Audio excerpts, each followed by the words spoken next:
So before you was a tailor, was you in the army? Like an officer? Not quite. So where was you posted, Iraq or something? Sorry, Eggsy, classified. But my dad saved your life, yeah?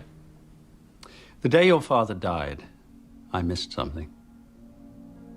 And if it weren't for his courage, my mistake would have cost the lives of every man present. So I owe him. Your father was a brave man. A good man. And having read your files, I think you'd be bitterly disappointed in the choices you've made. You can't talk to me like that. Huge IQ, great performance at primary school. And it all went tits up. Drugs, petty crime, never had a job. Oh, you think there's a lot of jobs going around here, do you? Doesn't explain why you gave up your hobbies. First prize, regional under-10s gymnastics, 2 years in a row. Your coach had you pegged as Olympic team material. Yeah, well, when you go around someone like my stepdad, you pick up new hobbies pretty quick. And of course, always someone else's fault.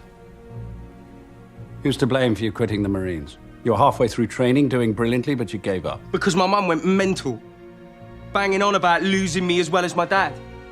Didn't want me being cannon fodder for snobs like you. Judging people like me from your ivory towers with no thought about why we do what we do. We ain't got much choice. You get me? And if we was born with the same silver spoon up our arses, we'd do just as well as you. If not better. What the fuck are you doing here? You taking a piss? Some more examples of young men who simply need a silver suppository. Nah, there are exceptions. Come on. Nonsense, we haven't finished our drinks. After you nicked his car, Dean says you're fair game, and you don't give a shit what your mum says. Listen, boys. I've had a rather emotional day, so whatever your beef with Eggsy is, and I'm sure it's well-founded, I'd appreciate it enormously if you could just leave us in peace until I finish this lovely pint of Guinness. You should get out of the way, Grandaddy. You'll get hurt and all. He ain't joking.